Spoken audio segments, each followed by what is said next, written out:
تبارك الذي نزل الفرقان على عبده ليكون للعالمين نذيرا.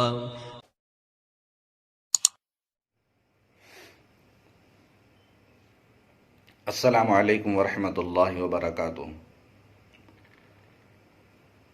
الحمد للہ وحدہ والصلاة والسلام علی من لا نبی بعدہ. فاعوذ باللہ من الشیطان الرجیم. بسم اللہ الرحمن الرحیم.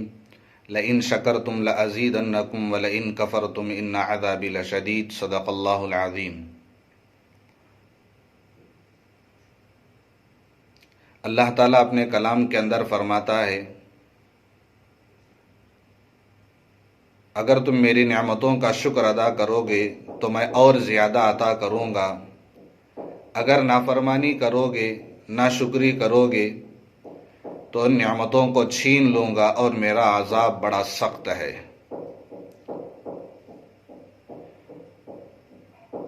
الغرض میرے دوستو بزرگوں، آج میں عید کے شاپنگ کے تعلق سے چند باتیں عرض کروں گا. امید ہے کہ آپ حضرات اس پر عمل کریں گے.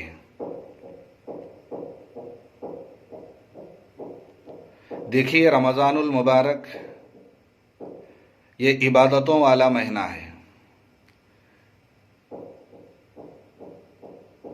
اور بڑے ذوق اور شوق کے ساتھ ہر ایک آگے بڑھ چڑھ کر ہر عبادت کو کرتے ہیں.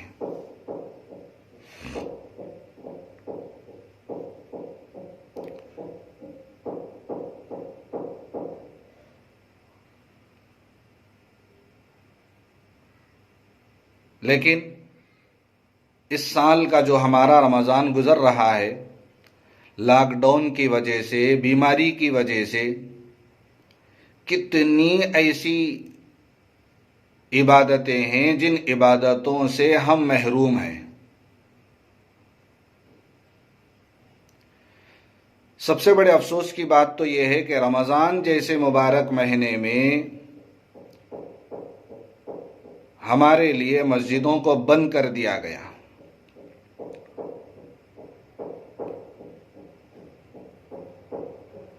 نماز پڑھنا چاہتے ہیں لیکن نہیں پڑھ سکتے. اتنی بڑی اہم عبادت کے ثواب سے ہم محروم رہے. بڑے ذوق اور شوق کے ساتھ لوگ روزے داروں کو سحری کراتے ہیں، ایسی بڑی عبادت سے بھی ہم محروم رہے. روزے داروں کو افطار کراتے ہیں.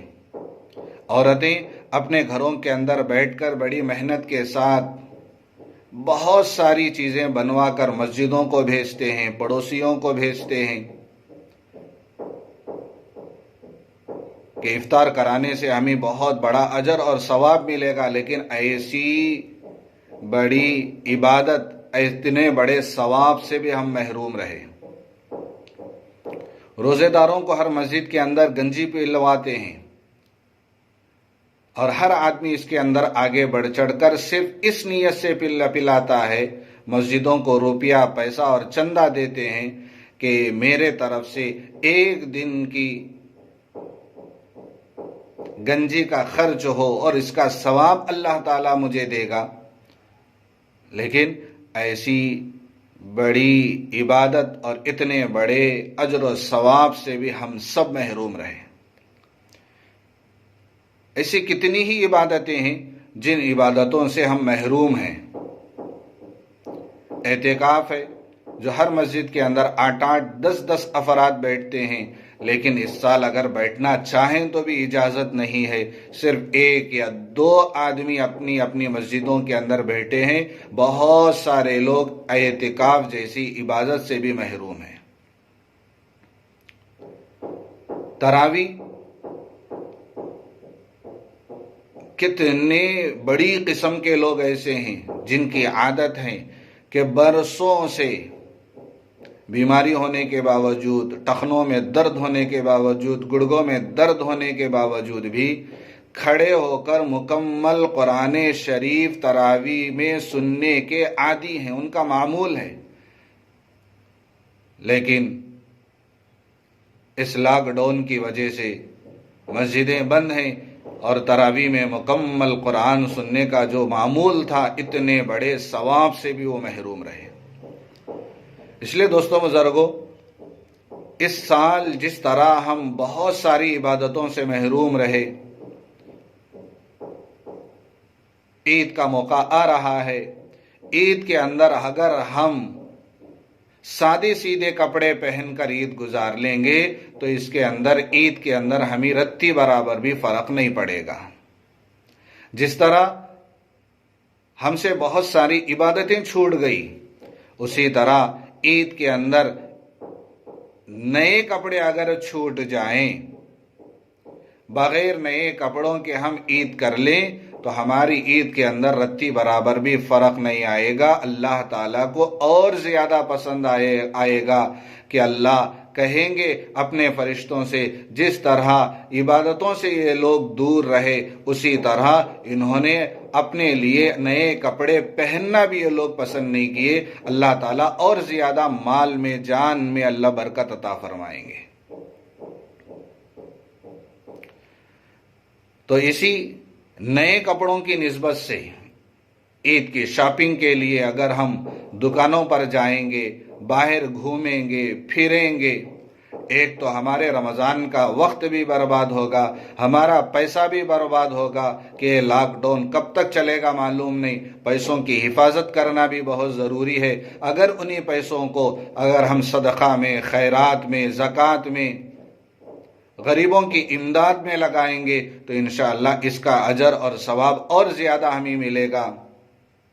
اور ہو سکتا ہے اگر ہم دکانوں پر جائیں گے تو ہم بھی بدنام ہوں گے اور ہمارے باہر جانے کی وجہ سے پورے ہندوستان کے مسلمان کو بدنام کیا جا سکتا ہے۔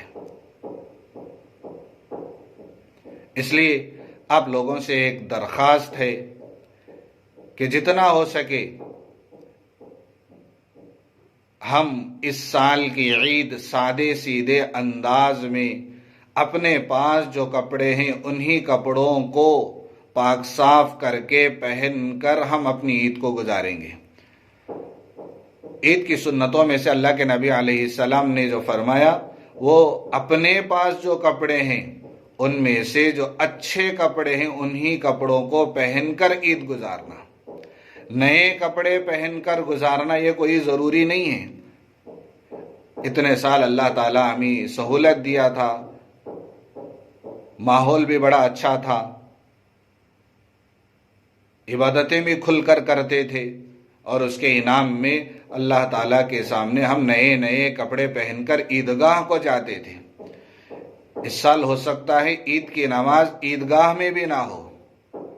اس لیے دوستو بزرگوں، اتنے سب جب ہم عبادتوں سے محروم رہے، عیدگاہ میں جا کر نماز پڑھنے سے ہم محروم رہے، اب اگر ہم نئے کپڑوں کو سامنے رکھتے ہوئے باہر گھومیں گے، پھریں گے تو یہ ہمارے لیے اچھی بات نہیں ہوگی۔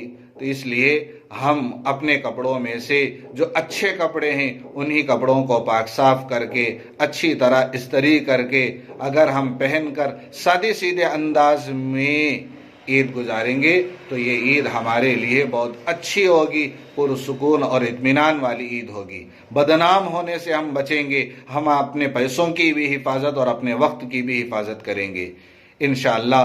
اللہ کی ذات سے امید کرتا ہوں کہ آپ اس بات پر عمل کریں گے اور اللہ سے دعا کرتا ہوں کہ اللہ تبارک و تعالی اس سال کے رمضان کی جتنی بھی برکتیں ہیں، رحمتیں ہیں، اللہ تعالی ہم سب کو عطا فرمائے، اور جو آدمی اپنی استطاعت کے مطابق ٹوٹی پھوٹی جو عبادتیں کیے ہیں اللہ تعالیٰ ان تمام عبادتوں کو قبول فرمائے، اور ان عبادتوں کے صدقے میں اللہ تعالیٰ ہم سب کی بلکہ سارے امت مسلمہ کی مغفرت فرمائے، مرحومین کی مغفرت فرمائے۔ وآخر دعوانا الحمد للہ رب العالمین۔